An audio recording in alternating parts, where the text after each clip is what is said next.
মহান বিজয় দিবস উপলক্ষে দেশে ও বিশ্বজুড়ে বসবাসরত সকল বাংলাদেশিকে জানাই বিজয়ের উষ্ণ শুভেচ্ছা। আজ বাংলাদেশের ইতিহাসের এক অবিস্মরণীয় গৌরবময় দিন। 1971 সালে 9 মাসের রক্তক্ষয়ী মুক্তিযুদ্ধ শেষে এই দিনে আমরা পাই কাঙ্ক্ষিত বিজয়ের স্বাদ। অনেক ত্যাগ তিতিক্ষা আর লাখো শহীদের রক্তের বিনিময়ে পাই একটি স্বাধীন দেশ ও লাল সবুজের পতাকা। গভীর শ্রদ্ধার সঙ্গে স্মরণ করছি মহান মুক্তিযুদ্ধ সহ স্বাধীনতার জন্য যুগ যুগ ধরে লড়াই সংগ্রামে যারা আত্মত্যাগ করেছেন সেই সব বীর যোদ্ধা ও শহীদদের। তাদের এই অবদান আমাদের অন্যায় অত্যাচারের বিরুদ্ধে রুখে দাঁড়ানোর প্রেরণা ও সাহস যোগায়।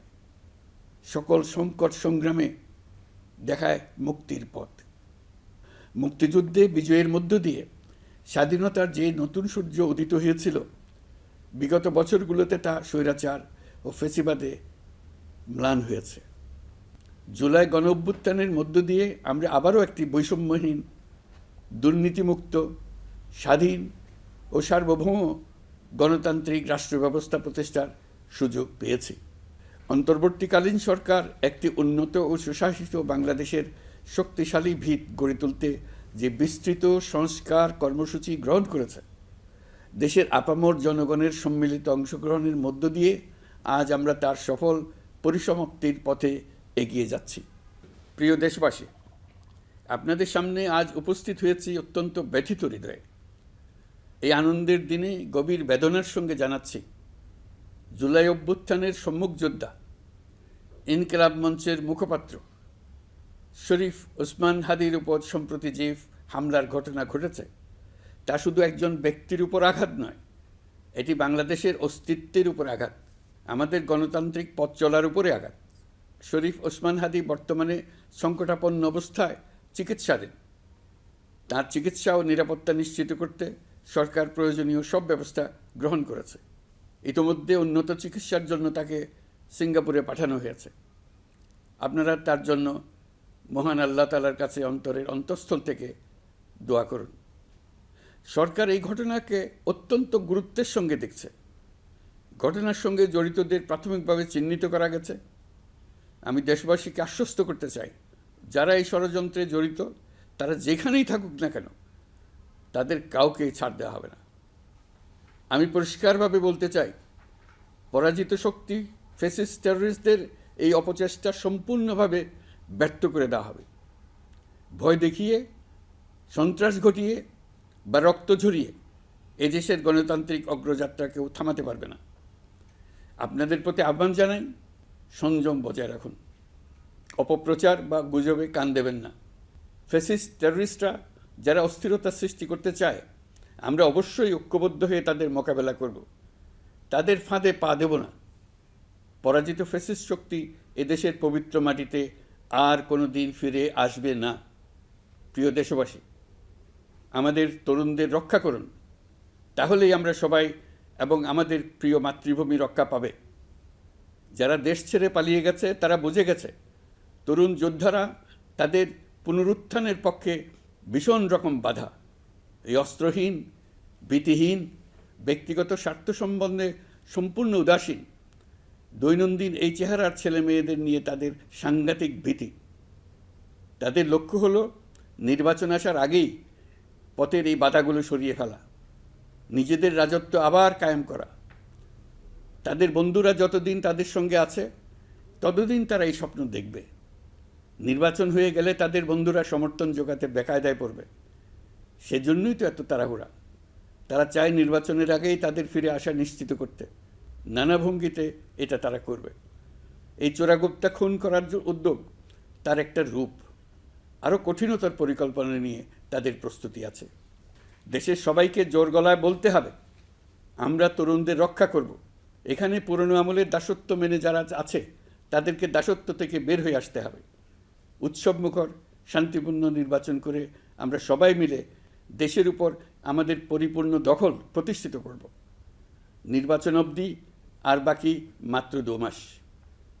আমরা তাদের উপর নজর রাখব এবং বাকি দিনের প্রতিটি দিন উৎসবমুখর করে রাখব। যেহেতু আমাদের কিশোর কিশোরী তরুণ তরুণীদের মনে কোনো ভয় ডর নেই, তাই তারা নির্বাচনের আগের 2 মাসের প্রতিটি মুহূর্তকে উৎসবমুখর করে রাখবে। সব রকমের হিংসা কোন্দল থেকে দেশকে বাঁচিয়ে রাখবে। প্রিয় দেশবাসী, আপনারা জানেন জাতীয় নেত্রী, দেশের 3 বারের সাবেক প্রধানমন্ত্রী, গণতান্ত্রিক রাজনীতির অন্যতম শীর্ষ ব্যক্তিত্ব এবং বিএনপি চেয়ারপারসন বেগম খালেদা জিয়া বর্তমানে অসুস্থ অবস্থায় হাসপাতালে আছেন। এই বিষয়টি আমাদের সকলের জন্যই উদ্বেগের বিষয়। অন্তর্বর্তীকালীন সরকার বেগম খালেদা জিয়ার অসুস্থতার বিষয়টি শুরু থেকেই সর্বোচ্চ গুরুত্ব দিয়ে আসছে। বেগম খালেদা জিয়া বাংলাদেশের ইতিহাসের একটি গুরুত্বপূর্ণ অধ্যায়ের অবিচ্ছেদ্য অংশ। বাংলাদেশের স্বাধীনতা, সার্বভৌমত্ব ও গণতন্ত্রের প্রতি তার অবিচল অঙ্গীকার, দেশের উন্নয়নে তার অবদান এবং তার প্রতি জনগণের শ্রদ্ধাময় আবেগ বিবেচনা নিয়ে সরকার ইতিমধ্যেই তাকে রাষ্ট্রের অতি গুরুত্বপূর্ণ ব্যক্তি হিসেবে ঘোষণা দিয়েছে। সরকারের পক্ষ থেকে তার চিকিৎসা নিশ্চিত করতে পরিবারের ইচ্ছাকে সম্মান দেখিয়ে প্রয়োজনীয় সব ধরনের সহযোগিতা দেওয়া হচ্ছে। দেশে চিকিৎসার পাশাপাশি প্রয়োজনীয় বিদেশে উন্নত চিকিৎসার ব্যবস্থা সহ সব বিষয় বিবেচনায় রয়েছে। প্রিয় দেশবাসী, দায়িত্ব গ্রহণের পর অন্তর্বর্তীকালীন সরকার 3টি বিষয়কে সর্বাধিক গুরুত্ব দিয়েছে: জুলাই আগস্ট হত্যাকাণ্ডের বিচার, একটি জবাবদিহিমূলক ও কার্যকর গণতান্ত্রিক ব্যবস্থায় উত্তরণের জন্য রাষ্ট্র কাঠামোর প্রয়োজনীয় মৌলিক সংস্কার এবং একটি সুষ্ঠু নির্বাচন। জুলাই গণঅভ্যুত্থানকালে তৎকালীন ফ্যাসিস্ট সরকারের নির্দেশে সংগঠিত হত্যাকাণ্ডের বিচার কাজ যথাযথ আইনি প্রক্রিয়ায় এগিয়ে চলছে। ইতিমধ্যে ট্রাইব্যুনাল কর্তৃক একটা মামলার রায় ঘোষিত হয়েছে। আন্তর্জাতিক অপরাধ ট্রাইব্যুনাল স্বাধীন ও স্বচ্ছ প্রমাণভিত্তিক বিচার প্রক্রিয়ার মাধ্যমে দেশের ছাত্র, শ্রমিক ও সাধারণ জনগণের উপর নির্বিচার হত্যাকাণ্ডের প্রধান নির্দেশদাতা হিসেবে পতিত ফ্যাসিস্ট সরকারের প্রধান শেখ হাসিনাকে মৃত্যুদণ্ড প্রদান করেছে। যথাযথ আইনি প্রক্রিয়া অংশ হিসেবে অভ্যুত্থানের পর পলাতক শেখ হাসিনা এবং এই মামলার সাজাপ্রাপ্ত অপর আসামি সাবেক স্বরাষ্ট্রমন্ত্রী আসাদুজ্জামান খানকে দেশে ফেরানোর জন্য সরকার আনুষ্ঠানিকভাবে ভারত সরকারকে অনুরোধ জানিয়েছে। প্রিয় দেশবাসী, ইতিমধ্যে বেশ কিছু প্রাতিষ্ঠানিক ও কাঠামোগত সংস্কার সম্পন্ন করা হয়েছে। কয়েক ডজন পুরনো আইন সংশোধন করা হয়েছে এবং বেশ কয়েকটি নতুন আইন প্রণয়ন করা হয়েছে। সংস্কারের সবচেয়ে বড় পদক্ষেপ হচ্ছে জুলাই জাতীয় সনদ। মৌলিক সাংবিধানিক সংস্কার নিশ্চিত করার জন্য এটি আদেশ আকারে জারি করা হয়েছে। জুলাই জাতীয় সনদ বাস্তবায়নে এখন নাগরিকদের অনুমোদন নেওয়ার পালা। তাই আগামী নির্বাচনে আপনাদের সিদ্ধান্ত অপরিসীম গুরুত্বপূর্ণ। গণতান্ত্রিক ভবিষ্যতের পথরেখা এখান থেকেই সূচিত হবে। আগামী সংসদ নির্বাচনের সময় একই সঙ্গে জুলাই জাতীয় সনদের উপর গণভোট অনুষ্ঠিত হবে। এই গণভোটে আপনারা হ্যাঁ না ভোটের মাধ্যমে সংস্কারের পক্ষে বা বিপক্ষে মতামত দিন। নির্বাচন কমিশন ইতিমধ্যে নির্বাচনের তফসিল ঘোষণা করেছে। আগামী 12ই ফেব্রুয়ারি সাধারণ নির্বাচন ও গণভোট অনুষ্ঠিত হবে। এই লক্ষ্যে যাবতীয় প্রস্তুতি চূড়ান্ত করা হয়েছে। সরকার নির্বাচন কমিশনকে সর্বাত্মক সহযোগিতা দিয়ে যাচ্ছে। প্রিয় দেশবাসী, এবারের নির্বাচন ও গণভোট বাংলাদেশের ভবিষ্যৎ পথরেখা নির্ধারণের এক ঐতিহাসিক মুহূর্ত। আমরা কোন ধরনের রাষ্ট্র প্রত্যাশা করি তা নির্ভর করবে গণভোটের ফলাফলের উপরে। এই ভোটের মাধ্যমে ঠিক হবে নতুন বাংলাদেশের চরিত্র, কাঠামো ও অগ্রযাত্রার গতিপথ। আমরা চাই এই নির্বাচন হোক সত্যিকার অর্থে উৎসবমুখর, অংশগ্রহণমূলক, শান্তিপূর্ণ এবং সর্বোপরি সুষ্ঠু। নির্বাচনকে ঘিরে নিরাপত্তা, প্রশাসনিক প্রস্তুতি, প্রযুক্তিগত সহায়তা এবং পর্যবেক্ষণের প্রতিটি ধাপকে আমরা অত্যন্ত গুরুত্বের সঙ্গে বিবেচনা করছি। একটি গ্রহণযোগ্য নির্বাচন আয়োজনের জন্য প্রয়োজনীয় সব ব্যবস্থা গ্রহণে আমরা প্রতিশ্রুতিবদ্ধ। একটি বিষয় বারবার মনে করিয়ে দিতে চাই, নতুন বাংলাদেশ গঠনের দায়িত্ব আমাদের সবার। আপনাদের মূল্যবান ভোটেই আমাদের রাষ্ট্রের ভবিষ্যৎ নির্ধারণ করবে।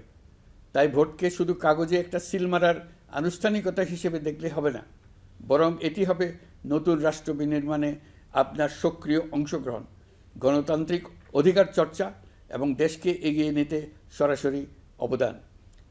দেশের মালিকানা আপনাদের হাতে, আর সেই মালিকানারই স্বাক্ষর আপনার ভোট।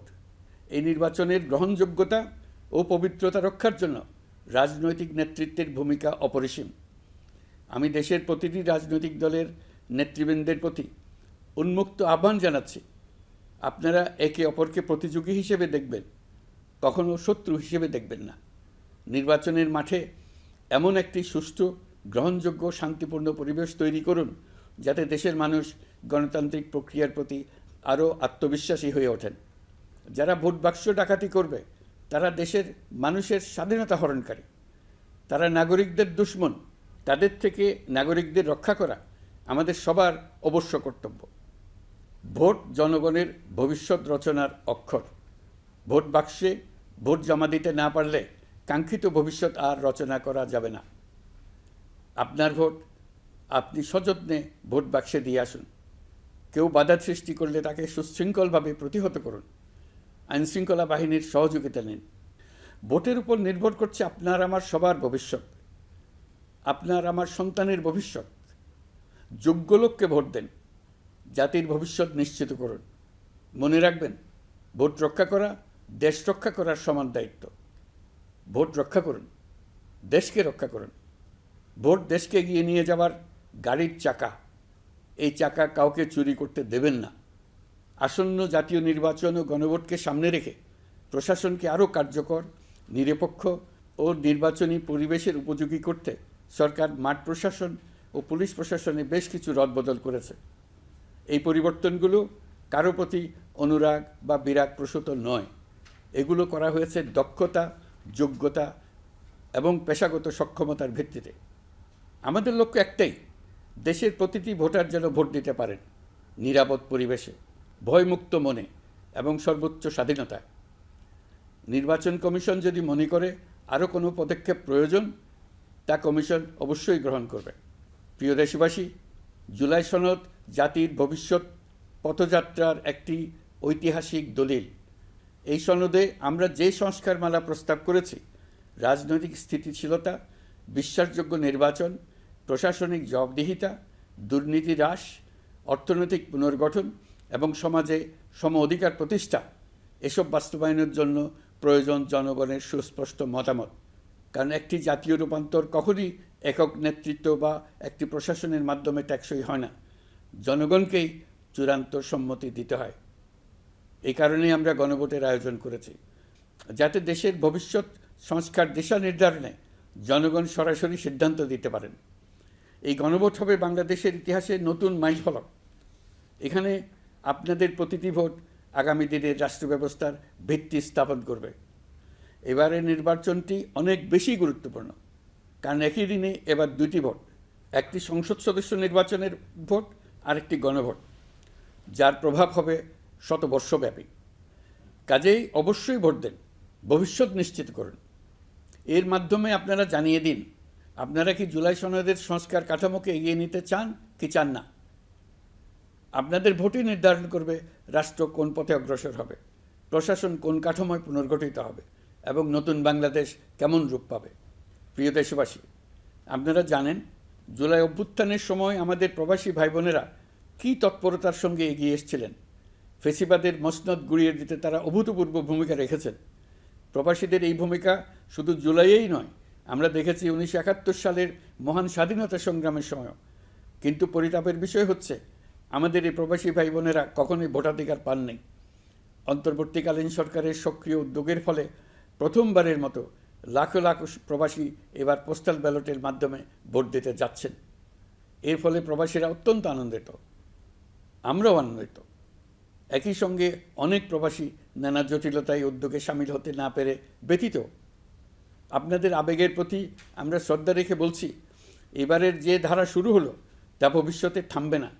আগামীতে আপনারা সবাই এই প্রক্রিয়ায় সামিল হতে পারবেন। প্রিয় দেশবাসী, আজ আমি আপনাদের সামনে আমাদের রাষ্ট্রের ন্যায় বিচার, আইনশৃঙ্খলা ও মানবাধিকার পরিস্থিতির বিষয়ে কিছু গুরুত্বপূর্ণ অগ্রগতি তুলে ধরতে চাই। একটি আধুনিক, ন্যায়ভিত্তিক ও জবাবদিহিমূলক রাষ্ট্র প্রতিষ্ঠার জন্য বিচার বিভাগকে স্বাধীন করা অত্যাবশ্যক। বহুদিন ধরে বিচার বিভাগ প্রশাসনের বিভিন্ন কাঠামোগত সীমাবদ্ধতার কারণে তার পূর্ণ সম্ভাবনা অনুযায়ী কাজ করতে পারেনি। এটি জনগণের ন্যায় বিচার পাওয়ার অধিকারের বাধা সৃষ্টি করেছে আর রাষ্ট্রের উপর মানুষের আস্থাকেও দুর্বল করেছে। অন্তর্বর্তীকালীন সরকারের অন্যতম বড় পদক্ষেপ বিচার বিভাগের প্রশাসনিক স্বাধীনতা নিশ্চিত করা। আনন্দের সঙ্গে আপনাদের জানাতে চাই, ইতিমধ্যে বিচার বিভাগকে স্বতন্ত্র প্রশাসনিক কাঠামো দিয়ে পৃথক সচিবালয় গঠন করা হয়েছে।